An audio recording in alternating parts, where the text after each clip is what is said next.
இந்த காலத்து புள்ள ஒருத்தன் தன்னோட அப்பாவை பார்த்து சொன்னான், அப்பா, நான் உனக்கு உதவி செய்யலாம்னு நினைக்கிறேன், என்ன உதவி செய்யணும்னு சொல்லு அப்படின்னா.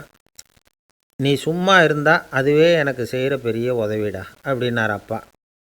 சும்மா இருக்கிறதும் ஒரு உதவி தான், அது மாதிரி மௌனமும் ஒரு சமூக சேவை தான் அப்படிங்கிறார் காஞ்சி பெரியவர். நமக்கு 5 புலன்கள் இருக்குது: மெய், வாய், கண், மூக்கு, செவி. இந்த 5லேயும் அதிகப்படியான வேலை எதுக்குன்னு நினைக்கிறீங்க? வாய்க்கு தான். ஏன்னா அதுக்கு 2 வேலை. இப்போ கண்ணுக்கு பார்க்குறது மட்டும்தான் வேலை, காதுக்கு கேட்குறது மட்டும்தான் வேலை, மூக்குக்கு வாசனை அறியறது தான் வேலை, உடம்புக்கு உணர்றது மட்டும்தான் வேலை. ஆனால் வாய் அப்படி இல்லை, அதுக்கு 2 வேலை. சாப்பிட்றதும் அதுதான், பேசுகிறதும் அதுதான். அதாவது வாய் ஒன்று தான் கர்மேந்திரியமாகவும் இருக்குது, ஞானேந்திரியமாகவும் இருக்குது அப்படின்னு சொல்லுவாங்க. சாப்பாட்டில் உட்காந்தா எந்தெந்த ஆகாரம் என்னென்ன ருசின்னு அறிவிக்கிற வேலையும் செய்யுது. சபையில் உட்காந்தா பாடுறது, பேசுறது, சிரிக்கிறது, இது மாதிரியான வேலையும் செய்யுது. இன்னொரு வித்தியாசம், கண்ணு, காது, மூக்கெல்லாம் ஸ்ட்ரெயின் பண்ணிக்கிட்டு வேலை செய்கிறதில்ல. ஒரு ரோஜா பூ பார்த்தா உடனே மூக்கு அப்படியும் இப்படியும் அசைய ஆரம்பிக்கிறதில்ல. ஒரு சங்கீதத்தை கேட்ட உடனே காது ஆட ஆரம்பிக்காது. ஆனால் வாய் அப்படி இல்லை, அது பேசினாலும் சரி சாப்பிட்டாலும் சரி அசைஞ்சு தான் ஆகணும். ஆக மற்றதை விட வாய்க்கு வேலை ஜாஸ்தின்னு தெரியுது. சாப்பிட்றது, பேசுறது அப்படின்னு 2 காரியம் அதுக்கு. இப்படி 2 காரியம் இருக்கிறதுனால அது 2ஐயும் பாதியாக குறைச்சிக்கணுங்கிறது கடவுள் அபிப்பிராயமாக இருக்கணும் அப்படிங்கிறார் காஞ்சி பெரியவர். ஆனால் இப்போ நாம் அப்படியே நடந்துக்கிறோம், அதுக்கு நேர்மாறாக நடந்துக்கிறோம். நாம் சாப்பிட்றதும் அதிகம், பேசுகிறதும் அதிகம், 2 வேலையையும் தேவைக்கு அதிகமாகவே செய்கிறோம். வாய் தான் ரொம்ப ஓவர் ஒர்க்குடு. அதுக்கு ஓய்வு கொடுத்தா உடம்பும் நல்லாயிருக்கும், உலகமும் நல்லாயிருக்கும். மௌன விரதம் இருக்கிறதெல்லாம் எதுக்காக நினைக்கிறீங்க? இதுக்காக தான்.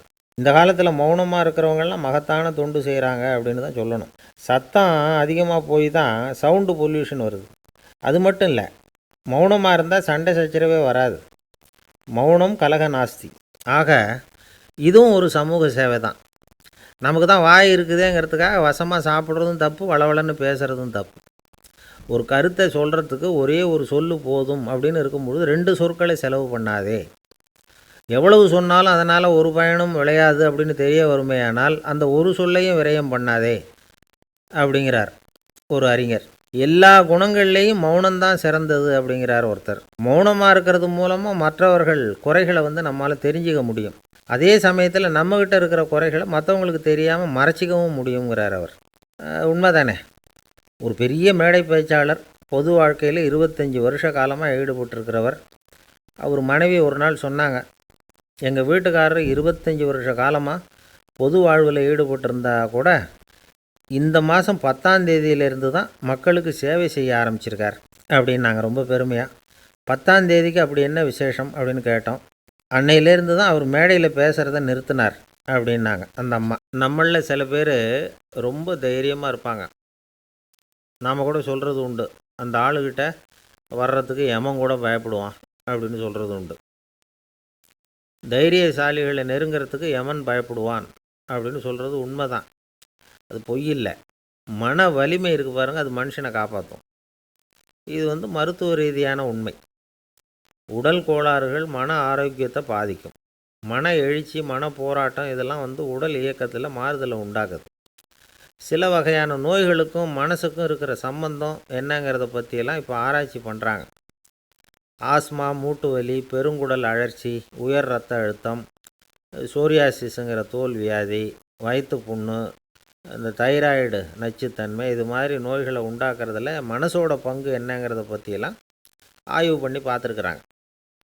எதுக்கு எடுத்தாலும் சோர்ந்து போகிறது, தோண்டு போகிறது, இப்படிப்பட்ட மனவாகு, அதோட யாரும் நமக்கு உதவ முடியாது அப்படிங்கிற மனோபாவம், கைவிடப்பட்ட மனநிலைமை, இதெல்லாம் நோயோட தீவிரத்தை ரொம்ப அதிகரிக்க செய்யுதான். இவங்கெல்லாம் அந்த கை கால் வலிக்குது, உடம்பு அசதியாக இருக்குது, தூக்கம் வரல, முதுகு வலிக்குது, உடம்புல உணர்ச்சி குறையுது, கை கால் விரல்லாம் மரத்து போகுது, இப்படி ஏதாவது சொல்லிக்கிட்டு டாக்டர்களை தேடி வந்துக்கிட்டு இருப்பாங்க. நெஞ்சு வலி யாருக்கு வருது தெரியுமா? பதற்றம், போட்டி மனப்பான்மை, அளவுக்கு அதிகமான வேகம், துடிப்பு, பேராசை, இதுலேயும் கட்டுப்பாடு, நேரம் தவறாமை, அப்புறம் இதெல்லாம் உள்ள மனவாக உள்ளவங்க இருக்கிறாங்கல்ல, அவங்க பெரும்பாலும் நெஞ்சு வலிக்கு ஆளாயிடுறாங்களாம். ஃப்ரீட்மேன் அப்படிங்கிறவர் நிறைய ஆராய்ச்சியெல்லாம் பண்ணி பார்த்துட்டு இதை உறுதிப்படுத்தியிருக்கிறார். அவர் பண்ணின ஆராய்ச்சியில் என்னெல்லாம் தெரிய வந்தது தெரியுமா? பொறுப்பு அதிகம் உள்ளவங்களுக்கு கண்டிப்பாக ரத்த அழுத்தம் வரும், அதிகமாக இருக்குமா. அதே மாதிரி கண்டிப்பாக இருக்கிறாங்கல்ல, அவங்களுக்கும் ரத்த அழுத்தம் அதிகரிக்குமா. ரத்த அழுத்தம் தனக்கு அதிகமாக இருக்குங்கிறத தெரிஞ்சுக்கிட்டவங்க தலைவலி, மயக்கம், இந்த தலை சுத்தல், அசதி, இது மாதிரியான உணர்வுகளை அவங்களுக்கு வந்துடும், அது மாதிரி உணர்வு. ஆனால் உண்மை என்ன தெரியுமா? இதெல்லாம் ரத்த அழுத்தத்தினால இல்லை, ரத்த அழுத்தம் கட்டுப்பாட்டுக்குள்ளே இருந்தால் கூட இவங்க இப்படி நினைக்கிறாங்களாம். இதுக்கு காரணம் மனசு தான் அப்படிங்கிறார் அவர். சில பேர் எப்படி தெரியுமா? ஒருத்தர் மாரடைப்பால் இறந்து போனார் அப்படின்னு கேள்விப்பட்டால் போதும், இறந்து போகிறதுக்கு காரணம் இதயம்தான் அப்படிங்கிற பீதியால், இதய தளர்ச்சி அப்படிங்கிற மனநோயால் பாதிக்கப்படுறார். இவங்கெல்லாம் அடிக்கடி தங்களுடைய இதய பகுதியை தொட்டு பார்த்துக்குவாங்க, நாடியை பிடிச்சி பார்த்துக்குவாங்க, அடிக்கடி மூச்சை உள்ளுக்கு இழுத்து வெளியில் விட்டு வலி வருதா அப்படின்னு பார்த்துக்கிட்டு இருப்பாங்க. வேறு எங்கேயாவது வலிச்சா கூட நெஞ்சை வலிக்குதா அப்படின்னு பார்ப்பாங்க. நெஞ்சு வலிக்குதுன்னு கூட சில பேர் சொல்ல ஆரம்பிச்சிருவாங்க. ஆஸ்மாவுக்கும் மனசுக்கும் சம்பந்தம் உண்டு. தீர்வு காண முடியாத மன போராட்டங்கள் எல்லாத்துக்கும் அடுத்தவங்களையே சார்ந்து இருக்கிற மனநிலை, இதெல்லாம் ஆஸ்மாவினுடைய தீவிரத்தை அதிகப்படுத்திடும். பயம், இது எப்படின்னா என்ன நடக்குமோங்கிற பதற்ற நிலை, அப்புறம் இந்த பயம், இதெல்லாம் சுவாசித்தலை அதிகரிக்க செய்யுது இல்லையா. இதனால் இரத்தத்தின் காரத்தன்மை அதிகமாகி நோயின் தீவிரமும் அதிகமாகுது. மன போராட்டம், மனக்கவலை, மன இறுக்கம், இதெல்லாம் தோல் வியாதியை தூண்டி விடுதான். இது மாதிரி இன்னும் எவ்வளவோ இருக்குது. அதனால் இன்றைக்கி நமக்கு தேவை என்னென்னா மன வலிமை, மலர்ந்த முகம். இது ரெண்டும் இருந்துட்டுதுன்னா பலவிதமான நோய்கள் நம்மக்கிட்ட நெருங்கி வராது. டாக்டர், என்ன நெருங்காமல் இருக்கிறதுக்கு நான் ஒரு காரியம் பண்ணுறேன் அப்படின்னார் ஒருத்தர். அவர் என்ன அர்த்தத்தில் சொன்னார்னா, டாக்டர் அவரை நெருங்காமல் இருக்கிறதுக்கு அவர் ஒரு காரியம் பண்ணுறாராம். நண்பர்கிட்ட சொன்னார். நண்பர் கேட்டார், அது என்ன காரியம் பண்ணுற அப்படின்னு கேட்டார். தினம் ஒரு ஆப்பிள் பழம் சாப்பிட்றேன்னார் அவர். ஏன்னா ஆங்கிலத்தில் ஒரு பழமொழி சொல்லுவாங்கள்ல, an apple a day keeps doctor away அப்படிம்பாங்க. ஒரு ஆப்பிள் பழம் சாப்பிட்டா டாக்டர் விலகியே இருப்பார், டாக்டர்கிட்ட போக வேண்டிய அவசியம் இருக்காது அப்படிங்கிறதுக்காக அந்த பழமொழி சொல்கிறது. என்ன, நான் யாருமே நெருங்காமல் இருக்கிறதுக்கு நான் ஒரு காரியம் பண்ணுறேன்னார் இன்னொருத்தர். டாக்டர் நெருங்காமல் இருக்கிறதுக்கு ஆப்பிள் பழம் சாப்பிட்றேன்னார் அவர். என்னை யாருமே நெருங்காமல் இருக்கிறதுக்கு நான் ஒரு காரியம் பண்ணுறேன்னார் இன்னொருத்தர். அது என்னன்னு கேட்டோம். தினம் ஒரு பூண்டு சாப்பிட்றேன்னார். ஏ கார்லிக் எ டே கீப்ஸ் எவ்ரிபடி அவே அப்படின்னு அதுக்கு ஒரு புது விளக்கமும் கொடுத்தார். ஒரு ஆள் அசையாமல் கிடக்கிறார், அவர் இருக்காரா போயிட்டாராங்கிறத எப்படி முடிவு பண்ணுறோம்? அவர் மூக்குக்கு முன்னாடி புறங்கையை வச்சு பார்க்குறோம், மூச்சு வருதா இல்லையா அப்படிங்கிறத கண்டுபிடிக்கிறதுக்காக. மூச்சுங்கிறது அவ்வளவு முக்கியமான ஒரு விஷயம். சுவாசம் இல்லைன்னா எதுவுமே இல்லை. நம்ம பூமி இருக்க, அது கூட சுவாசிக்குதுங்கிறத சோவியத் விஞ்ஞானிகள் கண்டுபிடிச்சிருக்கிறாங்க. பூமிக்கு மேலே இருக்கிற மண் அடுக்கில் காற்றில் உள்ள ஆக்சிஜன் ஆக்சிகரணம் அடையுது அப்படின்னு தான் இதுவரைக்கும் எல்லோரும் நம்பிக்கிட்டு இருந்தாங்க. ஆனால் இப்போ என்ன கண்டுபிடிச்சிருக்கிறாங்கன்னா, அந்த ஆக்சிஜன் பூமிக்குள்ளே 1 கிலோமீட்டர் ஆழம் வரைக்கும் ஊடுருவி போகுதான். பூமிக்குள்ளே 2 பக்கமும் பல கிலோமீட்டர் வரைக்கும் பரவுதான். பூமிக்குள்ளே இருக்கிற நீர்நிலை அடுக்குகள் தான் நுரையீரல் செய்கிற வேலையை செய்யுதான். நம்ம உடம்புல நுரையீரல் இல்லைன்னா ஒன்றும் நடக்காது. ஒரு மரத்தை தலைகீழாக தொங்க போட்டால் எப்படி இருக்கும்? அப்படி யோசிச்சு பாருங்கள். அப்படி தான் இதுவும், நுரையீரலும் அப்படி தான் இருக்கும். வலது பக்கம் ஒன்று, இடது பக்கம் ஒன்று. வலது பக்கம் நுரையீரல் கொஞ்சம் பெருசாக இருக்கும், நுட்பமான நரம்பு குழாய்கள் அதில் இருக்கும். கோடிக்கணக்கான நுண்ணிய குழாய்களை வச்சுக்கிட்டு தான் அது வேலை செய்யுது. 25 கோடி குழாய்கள் இருக்கும். அதை அப்படியே முழுசாக பிரித்து பரப்புனா ஒரு டென்னிஸ் கோர்ட்டில் பாதி பரப்பளவு இருக்குமா. நுரையீரல் நிறம் கருஞ்சிவப்பு தான். புகை அதிகமாக உள்ளே போச்சுன்னா அது கருப்பாயிடுது. காற்றுல உள்ள பிராணவாயுவை இது இழுத்து எடுத்துக்கிட்டு ரத்தத்தை சுத்தப்படுத்துகிற முக்கியமான வேலையை இது செய்யுது. அசுத்த காற்றை வெளியில் அனுப்பி வச்சுருது. ஒருத்தர் வேகமாக ஓடி வரார், அவருக்கு மூச்சு இறைக்கும். பயங்கரமாக எதையாவது பார்த்து விடுறார், உடனே மூர்ச்சை ஆகிடுவார். இது மாதிரி சமயங்களில் வேறு எந்த தூண்டுதலும் இல்லாமல் நுரையீரல் தானாகவே இயங்கும். இப்படி ஒரு அவசியம் ஏற்படுறப்போ இயக்கத்தை தூண்டி விடுற முக்கியமான இணைப்பு மூளைக்கு கீழே முதுகு எலும்புக்கு மேற்பகுதியில் இருக்குது. அது உடனே சுவாசத்துக்கு அவசர உதவியை கொடுக்குது. இப்போ ஒருத்தர் பேசாமல் உட்காந்துருக்கார். இந்த சமயத்தில் அவருக்கு 1 பங்கு காற்று தேவைப்படுதுன்னு வச்சுக்கோங்க. அவர் எழுந்திரிச்சு நடக்கும் பொழுது 1.5 மடங்கு தேவைப்படும். ஓடினார்னா 3 மடங்கு தேவைப்படும். படுத்திருக்கிறப்ப அரை மடங்கு தான் தேவைப்படும். இதுக்கு நிமிஷத்துக்கு 16 தடவை மூச்சு விட்டாகணும். இப்படி சாதாரணமாக உள்ளே இழுக்கிற காற்று கொஞ்சம்தான் இருந்தாலும் இது மாதிரி 8 மடங்கு காற்றை உள்ளே இழுத்து வச்சுக்கிற சாமர்த்தியம் நுரையீரலுக்கு இருக்குதான். தண்ணி, நுண்கிருமிகள், ரசாயன பொருள் இப்படி எது உள்ளே போனாலும் நுரையீரல் சமாளிச்சுக்கும். 30 வருஷமாக விடாத புகை பிடிக்கிறவர் தொடர்ந்து உள்ளே அனுப்பி வைக்கிற புகையை கூட சமாளிக்குதுன்னா பார்த்துங்களேன். உள்ளே போகிற புகை நுட்பமான சுவாச முடிச்சுகளை அழிச்சு விடுது. கறி புகை அது மேலே படிஞ்சு உபயோகம் இல்லாமல் பண்ணிவிடுது. ஆனாலும் தேவைக்கு அதிகமாக 8 மடங்கு கூடுதலாக சுவாச முடிச்சுகள் நம்ம உடம்புக்குள்ளே இருக்கிறதுனால சமாளிக்க முடியுது. சமாளிக்க முடியலன்னா சில சமயம் மூச்சு திணறும். அதை ஒரு எச்சரிக்கையாக எடுத்துக்கிட்டு புகை பிடிக்கிற பழக்கத்தை விட்டுடணும். அதுதான் நல்லது. ஆனால் அப்படி யார் விடுறது? இணை பிரியாத 2 நண்பர்கள் இருந்தாங்களாம். 2 பேரும் விடாமல் சிகரெட்டு குடிக்கிறவங்க. அதில் ஒருத்தன் செத்து போட்டான். இன்னொருத்தன் அதுக்கப்புறம் 2 சிகரெட்டாக குடிக்க ஆரம்பித்தானான். ஏன் இப்படி பண்ணுறேன்னு கேட்டிருக்காங்க. நான் ஒரு சிகரெட்டு தான் குடிக்கிறேன், செத்து போன என்னுடைய ஃப்ரெண்டு இருக்கானே செத்து போனவன், அவனுக்காக இன்னொரு சிகரெட்டு குடிக்கிறேன் அப்படின்னு நானான். இது ரொம்ப ஆபத்து, விட்டுடு அப்படின்னு சொல்லியிருக்காங்க. சரின்னு ஒத்துக்கிட்டான். ஆனால் அதுக்கப்புறமும் ஒரு சிகரெட் விதமாக குடிச்சிக்கிட்டே இருந்தான். சிகரெட்டு பழக்கத்தை நீ இன்னும் விடலையான்னு கேட்டாங்களாம். அந்த பழக்கத்தை நான் எப்போவோ விட்டுட்டேன், இப்போ நான் குடிக்கிறது என் ஃப்ரெண்டுக்காக அப்படின்னு நானான். இவங்கெல்லாம் எப்படி திருந்துறது? என்ன சார் உங்கள் பையன் என்ன செஞ்சுக்கிட்டு இருக்கிறான் இப்போது அப்படின்னு கேட்டார் ஒருத்தர். அடிக்கடி கண்ணாடி முன்னாடி நின்று அழகு பார்த்துக்கிட்டு இருக்கிறான் சார் அப்படின்னாரு அப்பா. இளம் பருவம் இப்படி தான் இருக்கும், அதையெல்லாம் சாதாரணமாக நினச்சிடாதீங்க அப்படின்னாரு அவர். என்ன சார் சொல்கிறீங்க? கண்ணாடி முன்னாடி நின்றுக்கிட்டு நேரத்தை வீணாக்கிக்கிட்டு இருக்கான், அதை ஒரு பெரிய விஷயமாக நான் நினைக்கணுமா அப்படின்னாரு இவர். இளம் பருவத்தில் இளைஞர்களுக்கும் சின்ன பொண்ணுங்களுக்கும் அடிக்கடி கண்ணாடியில் பார்க்கணும்னு தோணும். அது வெறுமனே அழகு பார்க்குறது மட்டும் இல்லை, அவங்க தங்களையே தேடி கண்டுபிடிக்கிற ஒரு முயற்சி அது. இது ஒரு மனோதத்துவ விளைவு. இது வரைக்கும் சின்ன பிள்ளையாக இருந்துட்டோம், இனிமேல் நாமளும் மற்றவங்க மாதிரி மனிதர்கள் தான் அப்படிங்கிற உணர்வு அவங்களுக்கு வருது. தங்களோட முகம் எப்படி இருக்குது, அழகு எப்படி இருக்குது, உடம்பு நேரம் எப்படி இருக்குது, முடி எப்படி இருக்குது அப்படிங்கிறதையெல்லாம் கண்டுபிடிக்கிறாங்க. அதுக்கப்புறம் இன்னொரு ஆணோ பொண்ணோ தன்னை கவனிக்கணும் அப்படின்னு நினைக்கிறாங்க. இதெல்லாம் மனோதத்துவ உண்மைகள், இதெல்லாம் இயற்கை. இதை பார்த்துட்டு பெற்றவங்க பிள்ளைங்க கெட்டு போட்டாங்க அப்படின்னு நினைக்கக்கூடாது, அவங்கள திட்டிக்கிட்டே இருக்கக்கூடாது. இன்றைக்கி பல குடும்பங்களில் இதுதான் நடந்துக்கிட்டு இருக்குது. மனுஷ வாழ்க்கையிலேயே இப்படியும் இல்லாத அப்படியும் இல்லாத ஒரு பருவம் இளம் பருவம். 13லேருந்து 19 வயசுக்கு உட்பட்ட ஆண்கள், பெண்கள் இந்த வகையை சேர்ந்தவங்க, டீனேஜ் குரூப். இவங்கள சின்னவங்கன்னு நினச்சிட முடியாது, பெரியவங்கன்னு நினச்சிட முடியாது. இவங்க ரொம்ப சென்சிட்டிவ். சமூகம் நினச்சா இவங்களை நல்லவங்களாகவும் ஆக்கலாம், கெட்டவங்களாகவும் ஆக்கலாம். கொஞ்சம் அக்கறை எடுத்துக்கிட்டால் பெரிய பெரிய மேதைகளையும் விஞ்ஞானிகளையும் உருவாக்கலாம்.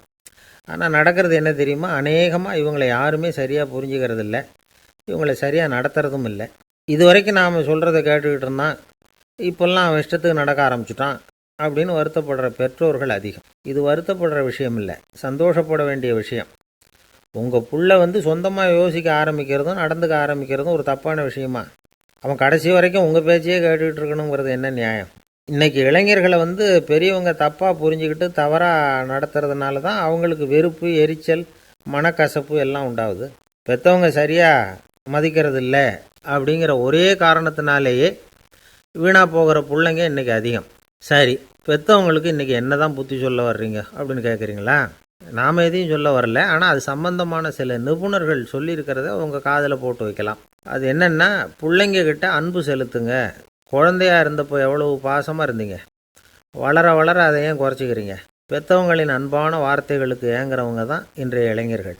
அவங்க எதை சொன்னாலும் அதை அக்கறையாக காது கொடுத்து கேளுங்க, அலட்சியப்படுத்தாதீங்க.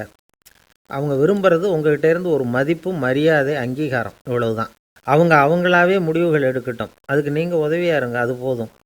மற்றவங்க முன்னாடி, முக்கியமாக அவங்க நண்பர்கள் முன்னாடி அவங்கள பற்றி மட்டமாக பேசாதீங்க.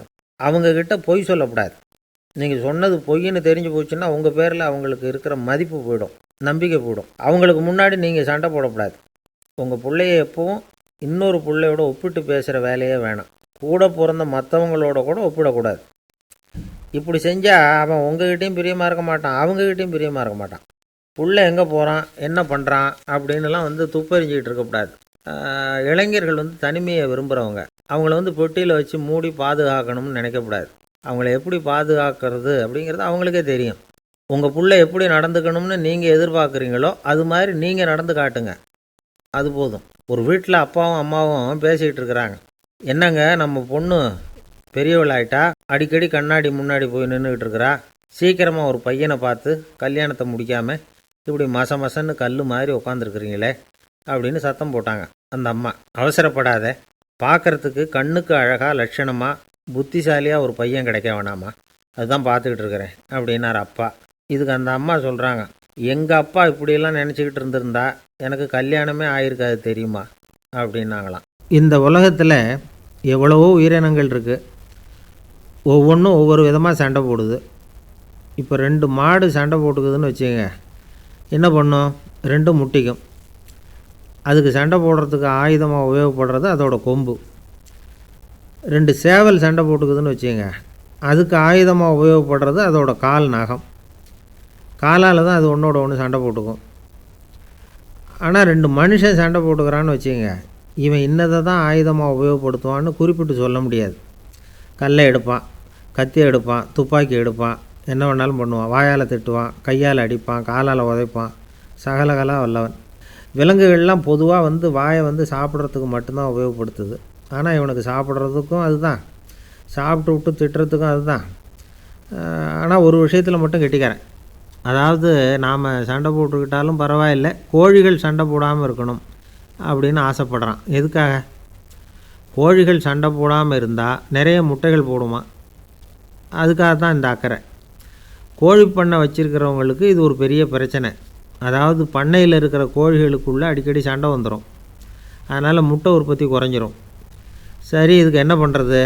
பண்ணையில் போய் உட்காந்துக்கிட்டு தினமும் பஞ்சாயத்து பேசிகிட்டு இருக்க முடியுமா? அமெரிக்காவில் கோழி பண்ணை வச்சுருக்கிற ஒருத்தர் இதை பற்றி யோசனை பண்ணி பார்த்தாராம். ஒரு வழியையும் கண்டுபிடிச்சிருக்கார்.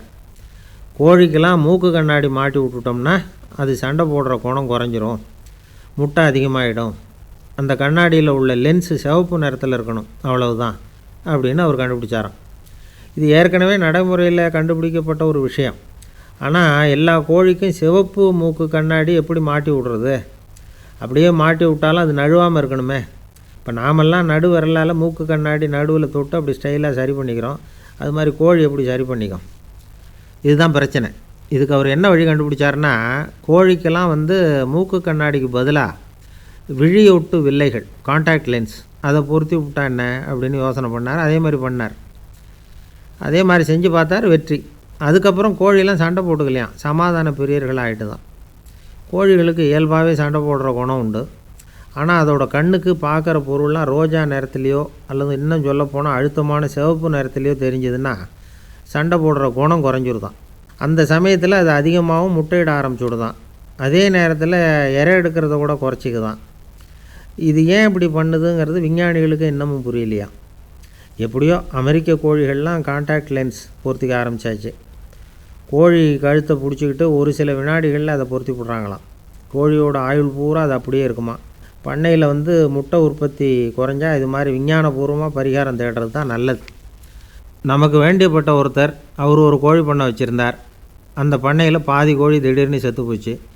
உடனே ஒரு கால்நடை மருத்துவர்கிட்ட போக வேண்டியது தானே, அங்கே போகல. உள்ளூரில் மந்திரம் பண்ணிகிட்டு இருந்த ஒரு சாமியார்கிட்ட போனார். அவர் காலில் விழுந்தார். சாமி, என் பண்ணையில் பாதி கோழி செத்து போட்டுதுன்னார். சாமியார் யோசனை பண்ணார். சரி, பண்ணையில் வாசப்படி கிழக்கு பக்கமாக வச்சுருக்கியா மேற்கு பக்கமாக வச்சுருக்கியான்னு கேட்டார். கிழக்கு பக்கமாக இருக்குன்னார் அவர். அதுதான் தப்பு, மேற்கு பக்கமாக அதை மாற்று, சரியாக போடும்னாராம். அதே போல் இவர் போய் மாற்றிவிட்டார். அப்பவும் பாதி செத்து போச்சு. மறுபடியும் சொன்னார், சாமி மறுபடியும் பாதி கோழி செத்து போட்டுதேன்னார். சரி, கூரை எப்படி போட்டிருக்க, ஓடு போட்டிருக்கியா இல்லை கீத்து போட்டிருக்கியான்னார். ஓடு போட்டிருக்கேன்னாராம் அவர். அதுதான் தப்பு, கீத்து போட்டுரு, சரியாக போடும்னாராம். சரின்னு போய் அதையும் மாற்றி பார்த்தார். மறுபடியும் போயிட்டுது, கோழி செத்து போச்சு. வந்தார், மறுபடியும் பாதி செத்து போச்சு சாமின்னு வந்தார். இவரும் யோசனையை மாற்றி மாற்றி சொல்லிகிட்டே இருக்கிறார். இப்படி அவரும் மாற்றி மாற்றி பார்த்தார். 6வது தடவையாக அவரை தேடிட்டு வந்தார். அந்த சமயத்தில் இவர் ரொம்ப தீவிரமாக யோசனை பண்ணி பார்த்துட்டு, அது சரிப்பா, நீயும் என்கிட்ட சளைக்காமல் வந்துக்கிட்டு இருக்கிற, நானும் யோசனை சொல்லிகிட்ருக்கேன். இப்போவும் உங்ககிட்ட சொல்கிறதுக்கு என்கிட்ட யோசனை நிறையா இருக்குது, ஆனால் சோதிக்கிறதுக்கு உங்ககிட்ட கோழி இல்லையே, என்ன பண்ணுறது அப்படின்னாராம் இவர். ஒருத்தன் எப்படி நடந்துக்கிறாங்கிறத வச்சு தான் அந்த ஆள் எப்படிங்கிறத நாம் முடிவு பண்ணுறோம். ஆளுமைன்னு சொல்கிறோம்ல, அதுக்கு சூழ்நிலைகளை ஆளுகின்ற தன்மை அப்படின்னு விளக்கம் கொடுக்குறார் ஒரு உளவியல் நிபுணர்.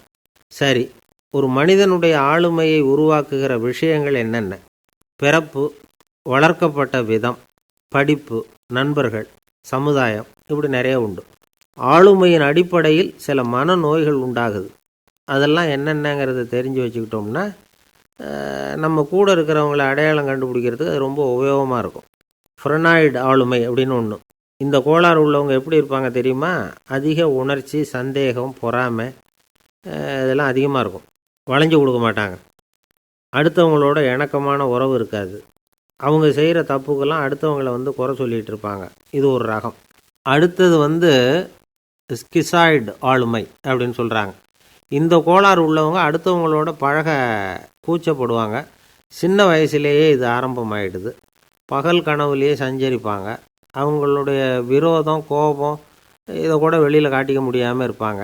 இவங்களுக்கு அகமுகம், பிரச்சனைகள்லேருந்து ஒதுங்கி எதுலேயும் ஈடுபாடு இல்லாதவங்களாக இருப்பாங்க. இப்படி ஒரு ரகம். அடுத்தது சைக்ளோதமிக் ஆளுமை அப்படின்னு சொல்கிறாங்க. அது என்னென்னா, உணர்ச்சிகளில் ஏற்றத்தாழ்வு அதிகமாக இருக்குமா. சில சமயம் பார்த்தா மகிழ்ச்சியாக இருப்பாங்க, சில சமயம் சோகமாக உட்காந்துருப்பாங்க. அவங்க மனநிலைக்கு தகுந்த மாதிரி சமூக நிகழ்ச்சிகளில் பங்கெடுத்துக்குவாங்க. இன்னொரு வகை என்னென்னா எண்ண பீடிகை ஆளுமை அப்படின்னு பேர் வச்சுருக்கிறாங்க. அதுக்கு இவங்களுக்கெல்லாம் கரெக்டாக இருக்கணும். எல்லாம் சட்டத்திட்டம், இதுலேயும் ஒரு ஒழுங்குமுறை, இப்படி எதிர்பார்க்குற மனோபாவம். இவங்க எதிர்பார்ப்புக்கும் வரன்முறைக்கும் மற்றவங்க கட்டுப்படணும்னு நினைப்பாங்க. இந்த நிலைமை நீடித்தா என்ன ஆகும் தெரியுமா?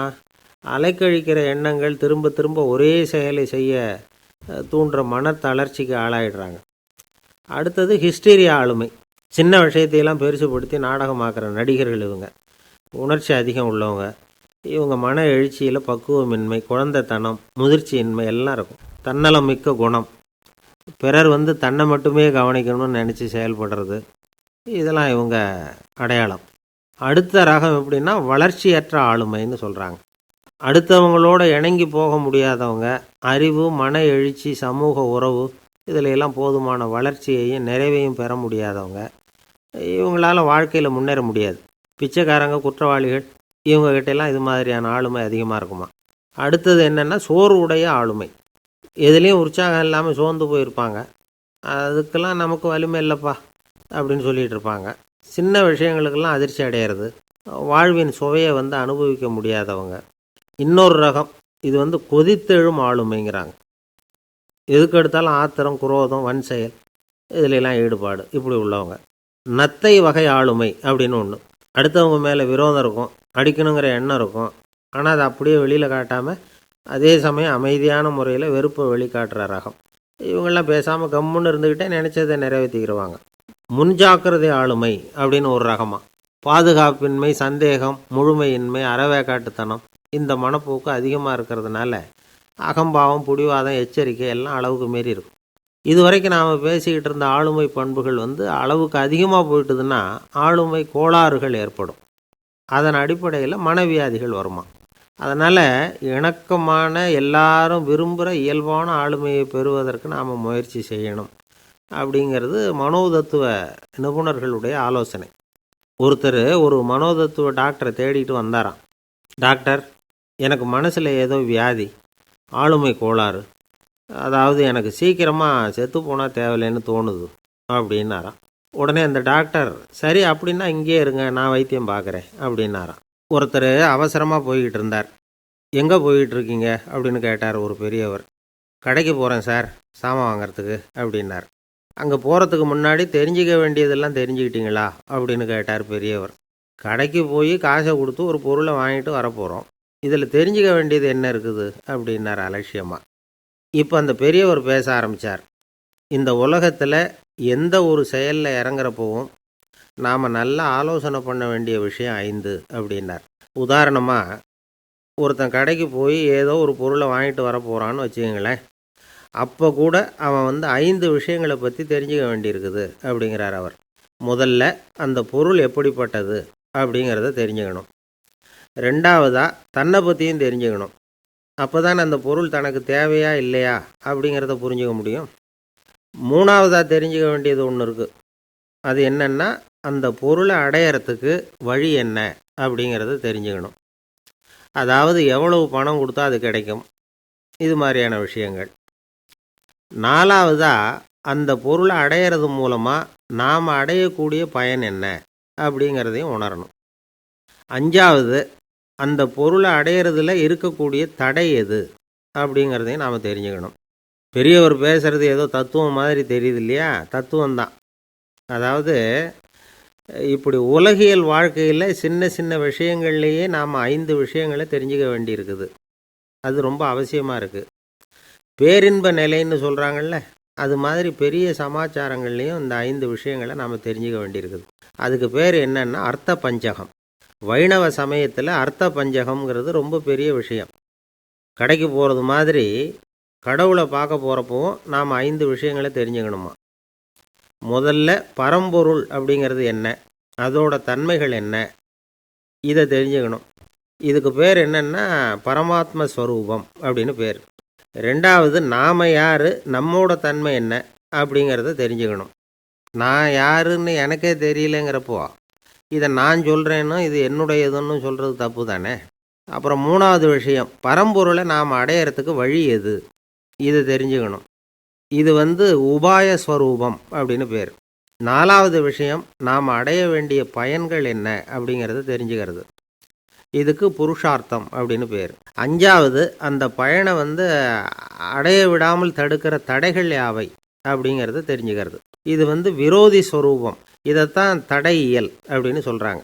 அதாவது பரமாத்மாவை பற்றிய அறிவு, ஜீவாத்மாவை பற்றிய அறிவு, உபாயம் பற்றிய அறிவு, புருஷார்த்தம் பற்றிய அறிவு, இந்த 4 அறிவுக்கும் எதிரடையாக, அதாவது அதையெல்லாம் தப்பாக புரிஞ்சுக்கிறதால உண்டாகக்கூடிய அறிவு விரோதி ஸ்வரூபம். என்ன இது தகவலில் ஏதாவது கதை சொல்லுவீங்கன்னு பார்த்தா ஏதோ தத்துவம் பேசிகிட்டு இருக்கிறீங்களே அப்படின்னு நினைக்கலாம். இதுவும் தெரிஞ்சுக்க வேண்டிய ஒரு பெரிய விஷயந்தான். காதில் போட்டு வச்சா எப்போவாவது உபயோகப்படும். என்னுடைய நண்பர் ஒருத்தர் ஒரு நாள் என்கிட்ட சொன்னார், சார், அடுத்த மாதம் தஞ்சாவூரில் ஒரு கல்யாணம், போகிறதா வேண்டாமா அப்படின்னு ஒரே குழப்பமாக இருக்குது அப்படின்னார். நான் உடனே இந்த அர்த்த பஞ்சக உபதேசம் பண்ண ஆரம்பித்தேன். அவர் எல்லாத்தையும் பொறுமையாக கேட்டுவிட்டு, சரி சார், நான் போகிறதுன்னு முடிவு பண்ணிவிட்டேன்னார். எப்படி இந்த முடிவுக்கு வந்தீங்க அப்படின்னு கேட்டேன். அவர் சொன்னார், சார், அந்த 2வது பாயிண்ட் ஒன்று சொன்னீங்களே, அதை புரிஞ்சுக்கிட்டதுக்கு அப்புறம்தான் இந்த முடிவுக்கு வந்தேன் அப்படின்னார். என்ன 2வது பாயிண்ட்டுன்னு? அதாவது தன்னை பற்றி புரிஞ்சுக்கணும் அப்படின்னு சொன்னீங்க. உடனே என்னை பற்றி புரிஞ்சுக்கிட்டேன், நான் யாருங்கிறது எனக்கு தெரிஞ்சுது, உடனே போகிறது தான் நல்லதுன்னு முடிவு பண்ணிவிட்டேன்னார். நீங்கள் யாருன்னு கேட்டேன். நான் தான் சார் அந்த கல்யாணத்தில் தாலி கட்ட வேண்டிய மாப்பிள்ளை அப்படின்னார். ஒரு ஊரில் ஒரு ராஜா இருந்தார். அந்த ராஜாவுக்கு ஒரு மந்திரி. ராஜா ரொம்ப நியாயமானவர், நேர்மையானவர், கண்டிப்பானவர். தப்பு செய்கிறது யாராக இருந்தாலும் தண்டனை கொடுப்பார். வேண்டியவங்களுக்கு ஒரு நியாயம், வேண்டாதவங்களுக்கு ஒரு நியாயங்கிறதெல்லாம் அவர்கிட்ட கிடையாது. ஒரு சமயம் அரசவையில் அந்த அமைச்சரே விதிமுறைகளுக்கு புறம்பாக ஏதோ நடந்துக்கிட்டு இருக்கார். மன்னருக்கு கோபம் வந்துட்டுது. உடனே அந்த அமைச்சரை கிட்டத்தில் கூப்பிட்டு அவர் கன்னத்தில் ஓங்கி ஒரு அறை கொடுத்துட்டாராம். உடனே அந்த அமைச்சர் என்ன பண்ணார் தெரியுமா? நேராக போனார். அங்கே நின்றுக்கிட்டு இருந்த இன்னொருத்தர் கன்னத்தில் ஓங்கி அரைஞ்சார். அறை வாங்கினவர் திகைச்சு போயிட்டார். இவர் ஏன் நம்மளை அரைகிறார் அப்படின்னு யோசனை பண்ணார். மன்னரும் திகைச்சு போயிட்டார். நாம் இவரை அரைஞ்சா அதுக்காக இவர் போய் இன்னொருத்தரை அரையணுமா அப்படின்னு யோசனை பண்ணார். இவருக்கு என்ன பைத்தியமானு கூட நினைக்க ஆரம்பிச்சுட்டார். ஆனால் என்ன ஆச்சுன்னா, அப்புறம் அமைச்சர் அவர் கவனிச்சிக்கிட்டு இருந்தாரா, அவர் இன்னொருத்தரை அரைஞ்சார் இல்லையா, அந்த அறை வாங்கின ஆசாமியை பார்த்து கத்திக்கிட்டு இருந்தார். யார்? அமைச்சர். ஏன்பா என்கிட்ட அறையை வாங்கிக்கிட்டு இப்படி விவரம் இல்லாமல் நின்றுக்கிட்டு இருக்கிறியே, நான் உனக்கு கொடுத்ததை நீ வேறு யாருக்கிட்டையாவது கொடுத்துரு அப்படின்னார். உடனே அந்த ஆள் பார்த்தான், தனக்கு அடுத்தபடியாக நின்றுக்கிட்டு இருந்தவனை ஓங்கி ஒரு அறை அரைஞ்சான். அவன் கன்னத்தை தடவிட்டே யோசனை பண்ணான். இது ஏதோ புரிஞ்சுக்கிட்ட மாதிரி அடுத்தாப்பில் நின்றுக்கிட்டு இருந்தவனை அரைஞ்சான். இப்படி இந்த அறை மாறி மாறி போய்கிட்டே இருக்குது. ஊர் பூரா பிரயாணம் பண்ண ஆரம்பிச்சுட்டுது. அன்னைக்கு ராத்திரி அந்த ராஜா படுக்கிறதுக்காக போனார். அந்த நேரம் பார்த்து அவர் கன்னத்தில் பலார்னு ஒரு அறை விழுந்தது. நம்மளே அரையிறது யார் அப்படின்னு அதிர்ச்சியோட மன்னர் திரும்பி பார்க்குறாரு. அரைஞ்சது அவரோட மனைவி. என்னாச்சு உனக்குன்னு கத்துனார் ராஜா. உங்களுக்கு தெரியாதா, ஊர் பூரா ஒருத்தர் மாற்றி ஒருத்தர் மூலமாக இந்த அறை பிரயாணம் பண்ணிக்கிட்டு வருது அப்படின்னாங்க அந்த அம்மா. அப்படின்னா ஆரம்பித்த இடத்துக்கே வந்துட்டுதா அப்படின்னாராம் மன்னர். என்ன சொல்கிறீங்கன்னு கேட்டிருக்காங்க. இவர் விவரத்தை சொன்னாராம். அப்படின்னா நீங்கள் ஆரம்பித்து வச்ச இந்த விளையாட்டை நான் முடிச்சு வச்சுட்டேன் அப்படின்னாங்களாம் அந்த அம்மா. மறுநாள் காலை மறுபடியும் அரசவை கூடிச்சு அந்த அமைச்சர் மன்னரை பார்த்து கேட்டார், என்ன மகாராஜா, என்கிட்ட கொடுத்ததை திருப்பி வாங்கிட்டீங்களா அப்படின்னாராம். இப்படி நடக்கும்னு நான் எதிர்பார்க்கவே இல்லைன்னார் மன்னர். ஆனால் நான் எதிர்பார்த்தேன். அது எங்கே போயிட போகுது, ஊர் பூரா சுற்றி கடைசியில் உங்ககிட்ட தான் வந்து சேரும் அப்படிங்கிறது எனக்கு தெரியும் அப்படின்னாராம் அமைச்சர். இந்த கதை வேடிக்கையாக இருந்தால் கூட இதில் உள்ள கருத்து முக்கியமானது. இந்த உலகத்தில் பல கருத்துக்கள் இப்படி தான் மாறி மாறி சுற்றி வந்துக்கிட்டே இருக்குது. நம்மளும் ஒருத்தன் தன்னுடைய நண்பன் ஒருத்தனை கடத்தெருவில் பார்த்தான். உடனே ஓடி போய் பலார்னு ஒரு அறை கொடுத்தானா. அவன் கண்ணத்தை தடவிட்டு ஏன்டா என்ன அரைஞ்சேன்னு கேட்டிருக்கான். நீ ஏன்டா என்னை முட்டாள்னு என் மனைவிட்ட போய் சொன்னேன் அப்படின்ட்டுருக்கான் அவன். உன்னை ஒரு முட்டாள்னு சொன்னதுக்காகவா நீ என்ன அரைஞ்ச அப்படின்னு கேட்டிருக்கான் இவன். டேய், நான் அதுக்காக அறையலப்பா, அது ஒரு பெரிய ரகசியம். நான் முட்டாளுங்கிறது அந்த ரகசியத்தை நீ ஏன் எங்கள் வீட்டில் போய் சொன்னேன், அதுக்காக தான் அரைஞ்சேன் அப்படின்னு நானும் அவன். ஒருத்தர் ரொம்ப அவசரமாக போய்கிட்டு இருந்தார். எங்கே சார் போகிறீங்கன்னு கேட்டோம். எனக்கு வேண்டியப்பட்ட ஒருத்தருக்கு குழந்தை பிறந்திருக்கிறதாக செய்தி வந்திருக்கு, அதுதான் ஆஸ்பத்திரிக்கு போயிட்டுருக்கேன், பார்த்துட்டு வரலாம்னு அப்படின்னார். அப்படின்னா கொஞ்சம் இப்படி உட்காருங்க அப்படின்னோம். சில விவரம்லாம் சொல்கிறேன் கேட்டுக்கிட்டு போங்க அப்படின்னோம். உட்காந்தார். அப்புறம் சொல்ல ஆரம்பித்தோம். புதுசாக பிறந்திருக்கிற ஒரு குழந்தைய பார்க்க போகிறதுன்னா அது சாதாரண விஷயம் இல்லை. அதில் ரொம்பவும் கவனமாக நடந்துக்கணும். புது குழந்தைக்கு நோய் சுலபமாக தொற்றும். முக்கியமாக காற்று மூலமாக பரவுகிற நோய்கள் சுலபமாக வந்துடும். அதனால் நமக்கு உடம்பு சரியில்லைன்னா குழந்தைய விட்டு கொஞ்சம் தள்ளியே இருக்கிறது தான் நல்லது. பெரியவங்களை பொறுத்த வரைக்கும் சாதாரணமாக உள்ள ஒரு கிருமி கூட குழந்தைய பொறுத்த வரைக்கும் ரொம்ப மோசமான ஒரு கிருமியாக இருக்கும்.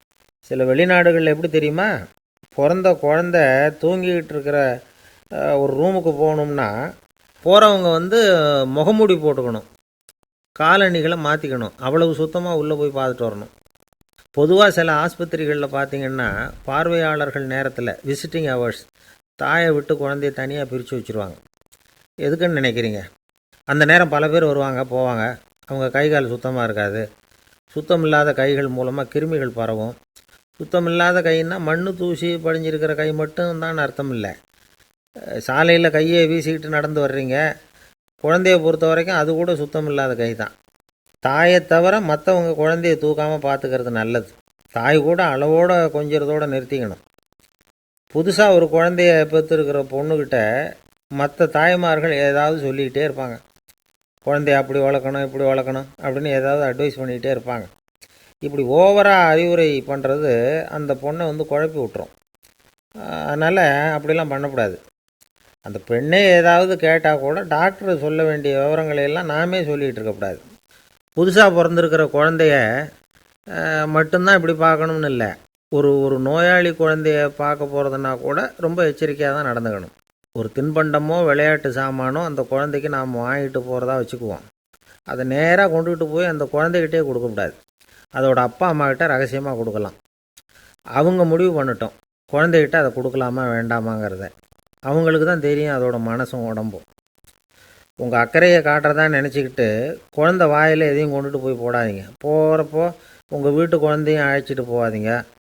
இது நோயை வாங்கிட்டு வந்துடும், அல்லது புதுசாக ஒரு நோயை அதுக்கிட்ட கொடுத்துட்டு வந்துடும். என்ன தான் உங்களுக்கு பழக்கமான குழந்தையாக இருந்தால் கூட அதுக்கு விருப்பம் இல்லைன்னா பேசக்கூடாது. அங்கே போய் அவங்க பள்ளிக்கூடத்தை ஞாபகப்படுத்திகிட்டு இருக்கக்கூடாது. நோயில் இருக்கிறப்ப ஸ்கூலை பற்றி பேச அது விரும்பாது. ஆஸ்பத்திரியை விட்டு வெளியில் புறப்படுறப்போ குழந்தைகிட்ட சொல்லணும்னு அவசியம் இல்லை. அதோட அப்பா அம்மா கிட்ட சொல்லிவிட்டு புறப்பட்டா போதும், குழந்தை கோபிச்சிக்காது. சமூக சம்பிரதாயத்தை பற்றி அது கவலைப்படுறதில்ல. இப்படி எல்லா விவரமும் நம்ம எதிரில் உட்காந்துருந்தவங்ககிட்ட சொல்லி முடித்தோம். ரொம்ப நன்றி சார் அப்படின்னு சொல்லிவிட்டு அவர் புறப்பட்டார். குழந்தைங்க கொஞ்சம் வளர்கிற வரைக்கும் தான் நாம் எச்சரிக்கையாக இருக்கணும்னு இல்லை, வளர்ந்த பிறகு இன்னும் எச்சரிக்கையாக இருக்கணும். ஒரு பையன் பள்ளிக்கூடத்துலேருந்து திரும்பி வீட்டுக்கு வந்தான். முகம் பூரா நகத்தால் கீறி இருந்தது. அப்பா பார்த்து பயந்துட்டார். யாருடா உன்னை இப்படி பண்ணது அப்படின்னார். என் கூட படிக்கிற இன்னொரு பையன்னா. நாளைக்கு உன் கூட பள்ளிக்கூடத்துக்கு வர்றேன், நீ எனக்கு அவனை அடையாளம் காட்ட முடியுமான்னார். அது ரொம்ப சுலபம் நான் பையன். எப்படின்னார் அப்பா.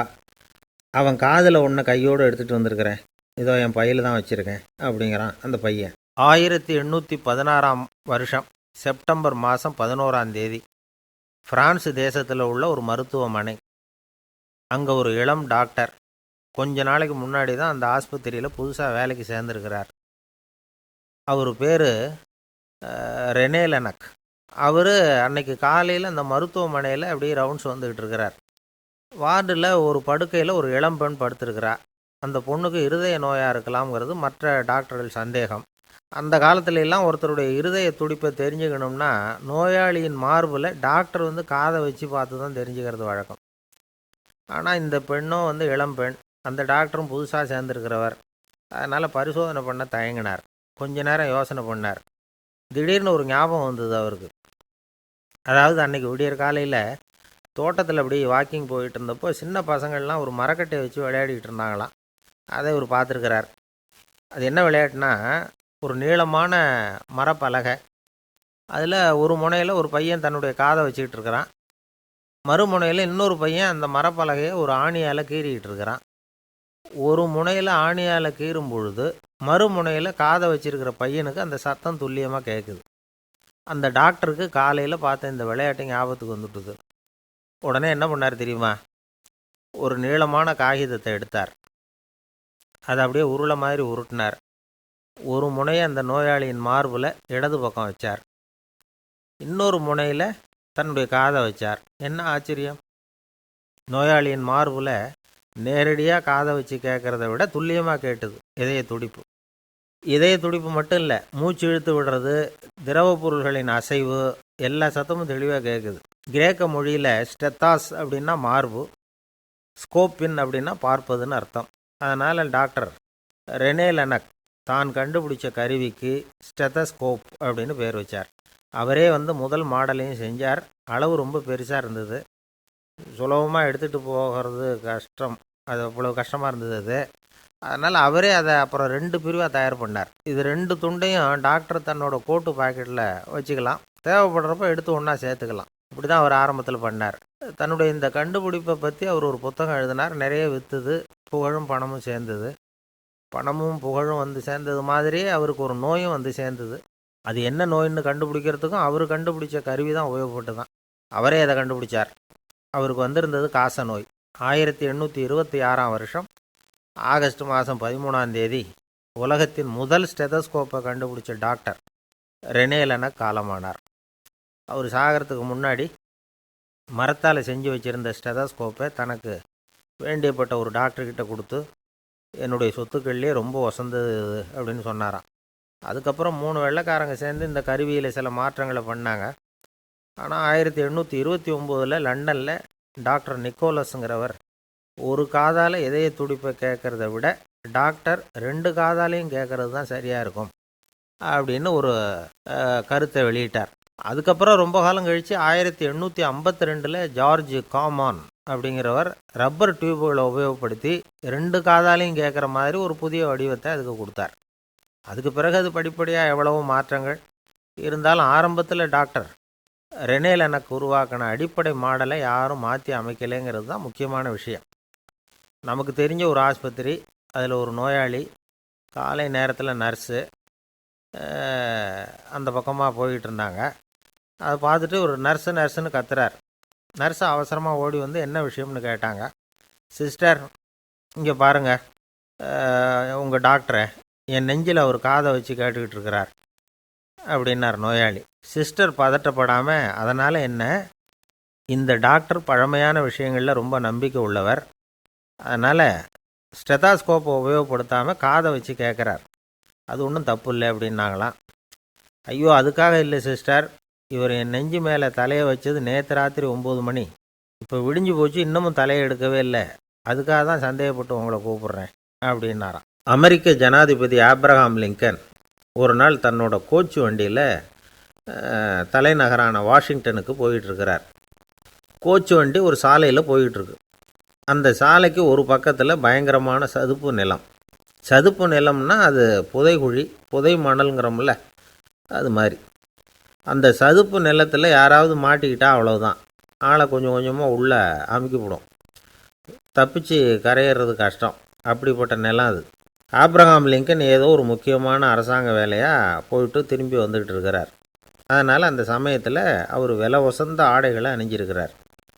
அப்படி அவர் அந்த கோச்சு வண்டியில் வந்துக்கிட்டு இருக்கிறாரு. அந்த சமயத்தில் ஒரு காட்சி அவர் கண்ணில் போட்டுட்டுது. என்ன தெரியுமா? ரோட்டுக்கு பக்கத்தில் இருந்த சதுப்பு நிலத்தில் ஒரு இளம் பன்றிக்குட்டி சிக்கிக்கிட்டு தவிச்சிக்கிட்டு இருக்குது, பரிதாபமாக கத்திக்கிட்டு இருக்குது. அதை பார்த்தார் லிங்கன். அவருக்கு என்ன மாதிரி ஆயிட்டுது. உடனே வண்டியை நிறுத்த சொன்னார். கீழே இறங்கினார். தன்னோட விலை உசந்த ஆடைகளை பற்றி லட்சியம் பண்ணவே இல்லை. தனக்கே ஆபத்து வரலாம்ங்கிறத பற்றியும் கவலைப்படலை. தான் ஒரு குடியரசுத் தலைவருங்கிறத பற்றியும் அவர் நினச்சி பார்க்கல. நேராக அந்த சதுப்பு நிலம் பக்கமாக போனார். அந்த சேத்துல இறங்கி பன்றிக்குட்டியை காப்பாற்றி கரைக்கு கொண்டுட்டு வந்து சேர்த்துட்டார். அதுக்கப்புறம் நிம்மதியாக கோச்சு வண்டியில் ஏறி வெள்ளை மாளிகைக்கு வந்து சேர்ந்தார். ட்ரெஸ்ஸு உடம்பு பூரா சேறு சகதி. பார்க்குறவங்களுக்கெல்லாம் ஆச்சரியமாக போச்சு. அவங்களுக்கு ஒன்றும் புரியல. இவர் நேராக ட்ரெஸ்ஸு மாற்றிக்கிறதுக்காக போனார். கோச்சு வண்டி ஓட்டிகிட்டு வந்தவங்கிட்ட போய் எல்லோரும் கேட்டாங்க என்ன ஆச்சு அப்படின்னு. அவர் வர்ற வழியில் நடந்த விவரத்தை சொன்னார். ஆப்ரஹாம் லிங்கனுடைய இந்த இறக்க குணத்தை எல்லாரும் பாராட்டினாங்களாம், புகழ்ந்தாங்களாம். ஆனால் இதுக்கு லிங்கன் என்ன பதில் சொன்னார் தெரியுமா? தயவு பண்ணி இந்த புகழ்ச்சியான பேச்சையெல்லாம் ஒதுக்குங்க, அதெல்லாம் வேணாம். அந்த சின்ன பிராணி சகதியில் மாட்டிக்கிட்டு துடிச்சிக்கிட்டு இருந்தது, அதை பார்த்தேன். உடனே என்னுடைய இதயத்தில் ஒரு முள் தைச்சது மாதிரி ஒரு உணர்வு. அந்த முள்ளை பிடுங்கி எறிஞ்சேன், அவ்வளவுதான். உண்மையில் அந்த பிராணிக்கு நான் உதவினேங்கிறத விட எனக்கு ஏற்பட்ட இன்னலை போக்கிட்டேன் அப்படிங்கிறது தான் உண்மை. அதுதான் பொருத்தம். அப்படி இருக்கிறப்போ இதில் புகழறதுக்கு என்ன இருக்குது அப்படின்னாராம் ஆப்ரஹாம் லிங்கன். எவ்வளவு யதார்த்தமான வார்த்தைகள் பாருங்கள். இந்த காலத்தில் நம்மளையும் பல பேர் அப்படி உண்டு. நீச்சல் தெரியாத ஒரு ஆள் தண்ணியில் இறங்கிட்டான். தண்ணி ஆழங்கிறது அப்புறமா தான் தெரிஞ்சுது. தத்தளிக்க ஆரம்பிச்சிட்டான். வாழ்னு கத்துறான். கரையில் நின்றுக்கிட்டு இருந்த ஒருத்தர் இதை பார்த்தார். உடனே அவருக்கு இதயத்தில் முள் தைச்சது மாதிரி ஒரு உணர்வு. உடனே குபீர்னு தண்ணியில் பாய்ஞ்சார். அவரை காப்பாற்றி கரைக்கு கொண்டுட்டு வந்து சேர்த்தார். இதை பார்த்துக்கிட்டு இருந்த இன்னொருத்தர் காப்பாற்றின அந்த ஆளை பாராட்டி புகழ்ந்தார். என்ன புகழாதீங்க சார் அப்படின்னார் அவர். ஏன்னு கேட்டார் இவர். நான் அந்த ஆளை ஏன் காப்பாற்றினேன் தெரியுமா? அவன் நேற்றுக்கு என்கிட்ட 300 ரூபா கடன் வாங்கியிருக்கிறான். இவன் தண்ணியில் போட்டான்னா நான் கொடுத்த கடனும் தண்ணியில் போடும். அதனால தான் விழுந்து காப்பாற்றினேன் அப்படின்னா அந்த ஆள். இமயமலை அடிவாரத்தில் ஒரு மடம். அங்கே ஒரு சன்னியாசி இருந்தார்.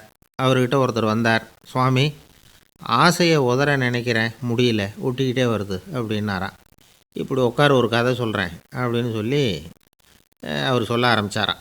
அவர் சொன்ன கதை என்னென்னா, ஒரு ஊரில் ஒரு ஆள் இருந்தான். அவன் பேர் குப்புசாமி. அவன்கிட்ட எப்பவும் ஒரு பழைய தொப்பி இருக்கும், விடவே மாட்டான். அதனால் அவனை எல்லோரும் தொப்பி சாமி அப்படின்னு தான் கூப்பிடுறது வழக்கம். ஒரு புது தொப்பி வாங்கிக்கப்படாதாப்பா அப்படின்னு நண்பர்கள்லாம் சொல்லி பார்த்தாங்க. பணத்துக்கு எங்கே போவேன் அப்படின்னு விட்டானான். பணம் வச்சுருக்கான், செலவு பண்ண மனசு வரல. மகா கஞ்சன். பழைய பாட்டில்கள்லாம் வாங்கி விற்றுக்கிட்டு இருந்தான். அப்படி ஒரு தடவை பழைய கண்ணாடி சாமான்களை ஏலத்தில் எடுத்தப்போ அதில் ஒரு அருமையான சென்ட்டு பாட்டில் கிடச்சிது. உடனே ஒரு ஐடியா பண்ணான். அந்த சென்ட்டை சின்ன சின்ன பாட்டில்களில் அடைச்சி ஜன்னல் ஓரமாக அடுக்கி வச்சுட்டான். அதை விற்றா நிறைய பணம் கிடைக்குமே. அதனால் இதுக்கு இடையில் ஒரு நாள் அவன் அப்படியே உட்காந்துருந்தான். அந்த நேரம் நண்பன் வந்தான். ஏண்டா, உன் பழைய தொப்பியை மாற்றப்படாதா? ஊரில் எல்லோரும் கேலி பேசுகிறாங்களே ஒன்று தொப்பி சாமின்னு அப்படின்னு சொல்லி கேட்டிருக்கான். இந்த சென்ட்டு பாட்டில் விற்றதும் பணம் வரும், அதுக்கப்புறம் பார்க்கலாம் அப்படின்னு நானா இவன். சரி வா, நீச்சல் குளத்துக்கு போயிட்டு வருவோம் அப்படின்னு கூப்பிட்ருக்கான் நண்பன். 2 பேரும் போனாங்க. அதே நேரம் அந்த ஊர் நீதிபதியும் அங்கே குளிக்க வந்தாராம்.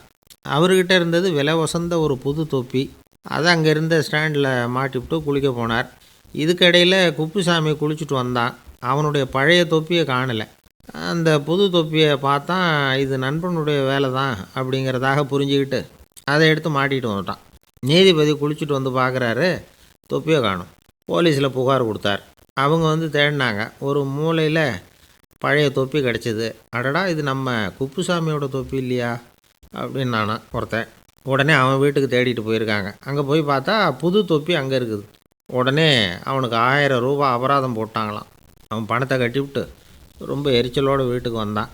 பழைய தொப்பி கண்ணில் பட்டுது. மறுபடியும் உன்னால் தானே எனக்கு 1000 ரூபா நஷ்டம் அப்படின்னு சொல்லி அதை எடுத்துக்கிட்டு அப்படி போயிருக்கான். அந்த ஊர் குளத்தில் வீசி எரிஞ்சிட்டு வந்துட்டான். அது மீன் பிடிக்கிற ஒருத்தன் கையில் சிக்கிச்சு. அவன் வர்ற வழியில் அதை எடுத்து வேகமாக வீசி எறிஞ்சான். அது நேராக குப்புசாமி வீட்டு ஜன்னல் வழியாக உள்ளே இந்த சென்ட்டு பாட்டில்கள் மேலே விழுந்து எல்லாம் உடஞ்சி நொறுங்கி போச்சு. குப்புசாமி பார்த்தான். தோட்டத்தில் ஆழமாக ஒரு குழியை வெட்டினான். அந்த தொப்பியை போட்டான், மூடிவிட்டான். இதை அடுத்த வீட்டுக்காரன் பார்த்தான். ஏதோ புதையல் தான் வச்சுருக்கான் போல இருக்குன்னு நினச்சான். போலீஸில் போய் புகார் கொடுத்துட்டான். மறுபடியும் போலீஸ் குழியை தோண்டினாங்க. பழைய தொப்பி மறுபடியும் வெளியில் வந்தது. எல்லோரும் சிரிக்கிறாங்க. அன்னைக்கு ராத்திரியே அந்த தொப்பியை எடுத்துக்கிட்டு நேராக புறப்பட்டான். ஒரு கல்லில் அதை சேர்த்து கட்டி குடிநீர் தொட்டி இருக்கும்ல, அதில் போட்டுட்டு வந்துட்டான். இனிமேல் என்ன பண்ணும் பார்ப்போன்னு. ஒரு நாள் திடீர்னு குழாயெல்லாம் அடைப்பட்டு போச்சு. மாநகராட்சி அலுவலர்கள் வந்து என்னன்னு பார்த்தா அந்த பழைய தொப்பி குழாயை அடைச்சிக்கிட்டு இருக்குது. இது குப்புசாமியோட தொப்பிங்கிறது தான் எல்லாருக்கும் தெரியுமே. உடனே குடிநீரை வந்து பாழாக்கணத்துக்காக குப்புசாமிக்கு கோர்ட்டு 2500 ரூபா அபராதம் போட்டுவிட்டுது. அதையும் கட்டிவிட்டு வெளில வந்தான். கடைசியாக முடிவு பண்ணான். ஒரு நெருப்பு குச்சியை கிழிச்சான், தொப்பியை கொளுத்தினான், எரிஞ்சுது. எடுத்து வெளில எரிஞ்சான். கொஞ்ச நேரத்தில் தீ அணைப்பு படம் வந்துட்டுது. ஆமாம், இவன் எடுத்து எரிஞ்சது வெளியில் விழுந்து வீட்டு கூரையே பற்றிக்கிட்டு எரிய ஆரம்பிச்சுட்டுது.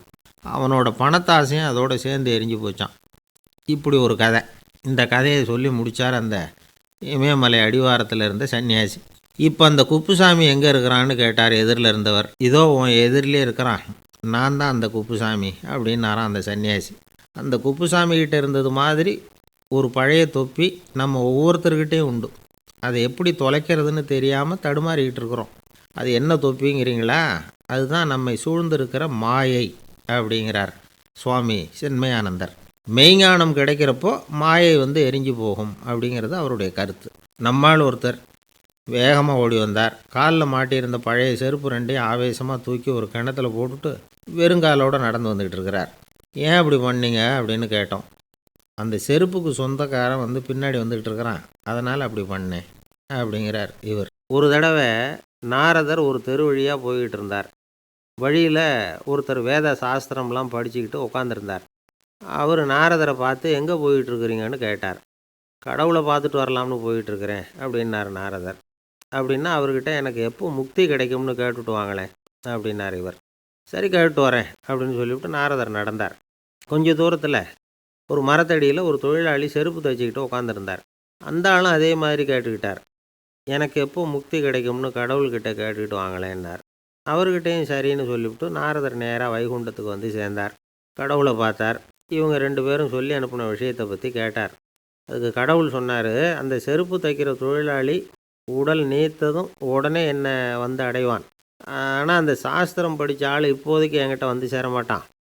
அவன் இன்னமும் பல பிறவிகள் எடுத்து அங்கேயே இருக்க வேண்டியிருக்குது. எப்போ இங்கே வந்து சேருவான்னு எனக்கே தெரியாது அப்படின்னார். நாரதருக்கு இதோட ரகசியம் என்னங்கிறது புரியல. எனக்கு ஒன்றும் புரியலையேன்னாரான் கடவுள்கிட்ட. சீக்கிரம் புரிஞ்சுக்குவேன், நீ திரும்பி போகிறப்போ நான் இங்கே வைகுண்டத்தில் என்ன செஞ்சுக்கிட்டு இருக்கேன்னு கேட்டால், ஒரு ஊசியின் துவாரத்தில் ஒரு யானையை கோத்துக்கிட்டு இருக்கிறேன்னு அவங்கக்கிட்ட சொல்லு அப்படின்னார் கடவுள் சிரிச்சுக்கிட்டே. நாரதர் பூமிக்கு திரும்பினார். கடவுளை பார்த்தீங்களா, எப்படி இருக்கார் அப்படின்னு விசாரித்தார் வேத சாஸ்திரம் படித்தவர். ஓ பகவானா, அவர் வந்து யானையை வந்து ஊசியின் காதில் நுழைச்சிக்கிட்டு இருக்கிறார் பார்த்தேன்னார் நாரதர். ஊசி காதில் யானையா? அது எப்படி முடியும்? நீங்கள் சொல்கிறத நான் நம்ப மாட்டேன்னு விட்டார் அவர். சரி, இந்த ஆளுக்கு இறைவன் பேரில் நம்பிக்கை இல்லை அப்படிங்கிறத நாரதர் புரிஞ்சுக்கிட்டார். அடுத்தபடியாக அந்த தொழிலாளி இருந்த இடத்துக்கு போனார். இறைவனை பார்த்தீங்களான்னு கேட்டார் அவர். பார்த்தேன், ஒரு ஊசி துவாரத்தில் யானையை கோத்துக்கிட்டு இருந்தார் அப்படின்னு சொல்லிவிட்டு நாரதர் அந்த ஆள் முகத்தை கவனித்தார். அந்த தொழிலாளி இதை கேட்டுட்டு கொஞ்சம் கூட ஆச்சரியப்படலை. அவரால் முடியாத காரியம் கூட உண்டானார். என்ன இப்படி சொல்கிற, ஊசியின் துவாரத்தில் யானையை கோக்க முடியும்னு நீ நம்புறியா அப்படின்னு கேட்டார் நாரதர். நிச்சயமாக நம்புகிறேன்னார் அவர். அது எப்படி அப்படின்னு கேட்டார் இவர். இங்கே பாருங்கள், நான் இந்த ஆலமரத்தடியில் தான் தினமும் உட்காந்துருக்கிறேன். தினமும் இந்த மரத்திலிருந்து எவ்வளவோ பழம் கீழே விழுது. இந்த பழத்தில் இருக்கிற ஒவ்வொரு விதையிலேயும் உள்ள ஒரு ஆலமரம் இருக்குது. ஒரு சின்ன விதைக்குள்ள ஒரு பெரிய ஆலமரம் இருக்க முடியுங்கிறப்போ ஊசி துவாரத்தில் கடவுள் வந்து யானையை நுழைய வச்சாருங்கிறத ஒத்துக்கிறதுல என்ன கஷ்டம் இருக்குது அப்படின்னு ரொம்ப சர்வசாதாரணமாக பதில் சொன்னாராம் அந்த தொழிலாளி. நாரதர் யோசனை பண்ணார். இந்த தொழிலாளி வேத சாஸ்திரங்களையெல்லாம் படிக்கலைன்னா கூட அறிவுபூர்வமாக சிந்தித்து இறைவனை நம்புகிறான். அதனால தான் கடவுள் இந்த ஆளுக்கு சீக்கிரம் முக்தி கிடைக்கும்னு சொன்னார் அப்படிங்கிறத புரிஞ்சுக்கிட்டாராம். இந்த கதையில் வர்ற கடவுள், நாரதர், வைகுண்டம் இதெல்லாம் ஒரு பக்கம் இருக்கட்டும், ஒரு சின்ன விதைக்குள்ளே ஒரு பெரிய ஆலமரம் தூங்கிக்கிட்டு இருக்கு அப்படிங்கிற உண்மை, அந்தரத்தில் 1000 கிரகங்கள் சுற்றிக்கிட்டு இருக்குங்கிற உண்மை, இதெல்லாம் வந்து நாம் பார்த்துக்கிட்டு தானே இருக்கிறோம். இந்த உண்மைகள் வந்து அதிசயமாக நமக்கு தெரியறதுனால அதை வந்து நம்பாமல் இருந்துட முடியாது. இயற்கையை பரிபூர்ணமாக நம்புங்கள், அந்த நம்பிக்கையே நம்ம வாழ்க்கைக்கு ஆதாரம் அப்படிங்கிறத விளக்கறதுக்காக தான் இந்த கதை. இந்த காலத்தில் நம்ம பிள்ளைங்களுக்கெல்லாம் இது மாதிரி நம்பிக்கை அதிகமாகவே இருக்குது. ஒரு நாள் ஒரு சின்ன பையன்கிட்ட கேட்டேன், ஏன்பா கடவுள் வந்து ஒரு பானைக்குள்ளே ஒரு யானையை நுழைய வச்சுட்டாருன்னு சொன்னால் அதை நீ நம்புவியா அப்படின்னு கேட்டோம். நம்புவேன் சார், அது ஒன்றும் பெரிய அதிசயம் இல்லைன்னா. எப்படிறான்னு கேட்டோம். எப்படின்னா அந்த பானை வந்து அந்த யானையை விட பெருசாக இருந்திருக்கும், அவ்வளவுதான் அப்படின்னு சொல்கிறான். என்னை விட யோக்கியம் இந்த உலகத்தில் வேற யாரும் இல்லை சார் அப்படின்னார் ஒருத்தர். அவரை விட அயோக்கியன் வேற யாரும் இருக்க முடியாதுங்கிற முடிவுக்கு கேட்டவங்க வந்துட்டாங்களாம். மனுஷனுக்கு இருக்கிற ஒரு மிகப்பெரிய குறையே தன்கிட்ட இருக்கிற குறை அவனுக்கு தெரியாமல் போகிறது தான். ஆனால் அடுத்தவங்ககிட்ட இருக்கிற குறை இவனுக்கு தெளிவாக தெரிஞ்சிடும். ஒரு ஒட்டகம் ஒரு கொக்கை பார்த்து ஒரு கேள்வி கேட்டுதான். என்ன கேள்வி தெரியுமா? உன் கழுத்து ஏன் இப்படி வளைஞ்சி போயிருக்குது அப்படின்னு கேட்டிருக்கு. இதுக்கு உடம்பே வளைச்சல். இது போய் கொக்கை கிண்டல் பண்ணுது. இன்றைக்கி மனித சுபாவமும் கிட்டத்தட்ட இப்படி தான் இருக்குது.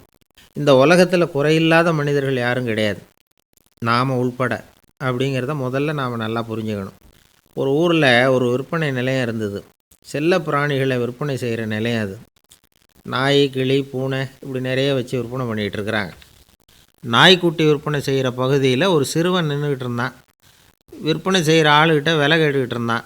அதோ இருக்குதே அந்த நாய்க்குட்டி என்ன விலை அப்படின்னு கேட்டானா. 1000 ரூபா அப்படின்னாரான். சரி, அது வேணாம், இது என்ன விலைன்றிருக்கான். 500 ரூபா அப்படின்னாரான். இந்த சின்ன பையன் கையில் வச்சுருந்தது வெறும் 50 ரூபா தான். அதனால் இதை விட குறைச்சலாக கிடைக்குமான்னு பார்த்துருக்கான். அந்த கடையில் ஒரு மூலையில் சரியாக கவனிக்கப்படாமல் ஒரு நாய்க்குட்டி படுத்து கிடந்தது. பாவமாக கத்திக்கிட்டு இருந்தது. அதை பார்த்ததுமே இவனுக்கு அது ரொம்ப பிடிச்சி போச்சு. உடனே அந்த கடைக்காரரை பார்த்து, அதுவும் அந்த மூலையில் படுத்து கிடக்குதே அந்த நாய்க்குட்டி என்ன விலை அப்படின்னு கேட்டிருக்கான். தம்பி, அது ஒரு கால் ஊனம், அதனால் அது உன்னோட குதித்து விளையாடவோ ஓடுறதோ அதால் முடியாத காரியம் அப்படின்ட்டுருக்கார் அவர். அது தெரிஞ்சுதாங்க கேட்குறேன், அதோட விலை என்ன அதை மட்டும் சொல்லுங்களேன் அப்படின்ட்டுருக்கான். தம்பி, இது வந்து கால் ஊனம் உள்ள ஒரு நாய். இதை போய் காசு கொடுத்து வாங்கிறதுக்கு யாராவது பிரியப்படுவாங்களா? இதை நான் உனக்கு இலவசமாகவே தர்றேன், எடுத்துகிட்டு போ அப்படின்னாரான். இதை கேட்டதும் அந்த சிறுவனுக்கு கோவம் வந்துட்டு தான். நீங்கள் ஒன்றும் சும்மா கொடுக்க வேணாம், இந்தாங்க 50 ரூபா, இதை வச்சுக்கிட்டு நாய்க்குட்டியை கொடுங்க அப்படின்ட்டுருக்கான். அவருக்கு ஒன்றும் புரியல, ஆச்சரியமாக இருந்தது. சரின்னு பணத்தை வாங்கிட்டு நாய்க்குட்டியை தூக்கி கொடுத்தார். அந்த சிறுவன் அந்த நாய்க்குட்டியை 2 கையாலையும் வாங்கினா, மார்போடு பிரியமாக சேர்த்து அணைச்சிக்கிட்டான். தெருவில் இறங்கி நடக்கிறான். அப்படி நடக்கும்பொழுது தான் பார்க்குறார், கடைக்காரர் வந்து ஆச்சரியமாக அவனை பார்க்குறார். அப்போ தான் அவருக்கு ஒரு விஷயம் புரியுது. அந்த சிறுவன் தெருவில் நாய்க்குட்டியை மார்போடு அணைச்சிக்கிட்டு விந்தி விந்தி நடந்து போய்கிட்டு இருக்கிறான். ஆமாம், அவனுக்கும் ஒரு கால் ஊனம்.